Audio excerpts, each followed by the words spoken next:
Assalamu alaikum, Shaikh Sahab. Awesome. Thank you for helping us understand this very important aspect of life.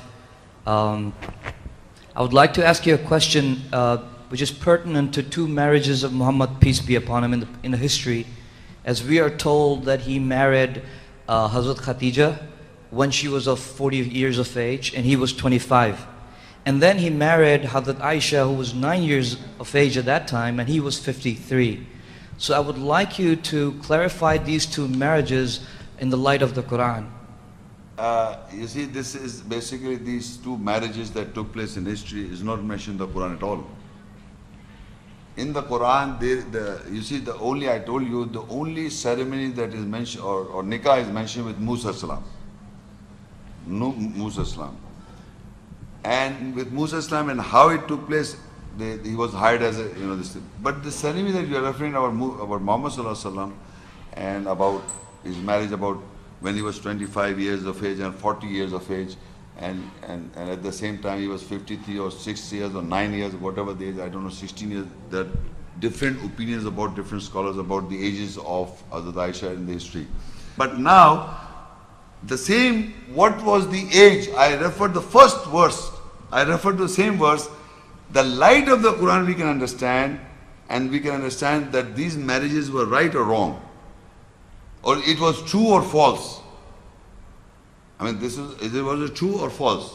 This is Surah An-Nisa 4:6. وَابْتُلْ يَتَامَى حَتَّى إِذَا بَلَغُوا النِّكَاحَ فَإِنْ آنَسْتُم مِّنْهُمْ رُشْدًا فَادْفَعُوا إِلَيْهِمْ أَمْوَالَهُمْ وَلَا تَأْكُلُوهَا إِسْرَافًا وَبِدَارًا أَن يَكْبَرُوا. And touch the orphans. First, let's take this, women. After the age of puberty, maturity, fully grown up, develop in body and mind, until when reach the marriage age, and you are familiar with the sobriety from them, so disperse to pay out their wealth to them, and you do not eat excessively and with hurriedness quickly that they are older grown up. In this ayat we understand the age is after puberty and they are matured. And then you have to test the familiarity.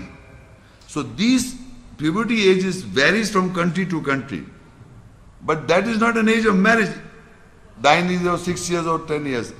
Allah is telling us in the ayat, you have to check her sobriety. She should be fully grown up. Not that she still have 3-4 inches, she's not fully grown up.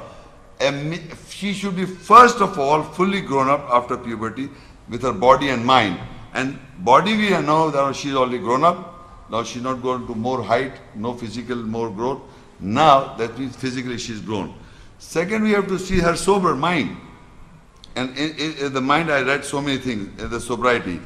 So if you say she was 6 years of age and 8 years of age or 9 years of age or whatever young girl she was as Aisha according to that historical record, so this is the condition, he has to consider this ayat, Muhammad sallallahu alaihi wasallam, as the peace be upon him. Coming to the next ayat, 4 Nisa 25. وَمَنْ لَمْ يَسْتَطِعْ مِنْكُمْ طَوْلًا أَنْ يَنْكِحَ الْمُحْصَنَاتِ الْمُؤْمِنَاتِ فَمِمَّا مَلَكَتْ أَيْمَانُكُمْ مِنْ فَتَيَاتِكُمُ الْمُؤْمِنَاتِ. Now this فَتَيَاتِكُمُ الْمُؤْمِنَاتِ is young girls. Nowhere Allah allows us to marry elderly women. Here it is you young, and from you who did not have the capability in a long duration life to marry a fortified believing woman, that come to migrate, then you marry young girls, believing girls, from what your right possesses. There is not a single verse that Allah says you marry old woman. And why would we marry an old woman? And if you say he did it in history, then who is a Muslim who practiced that sunnah?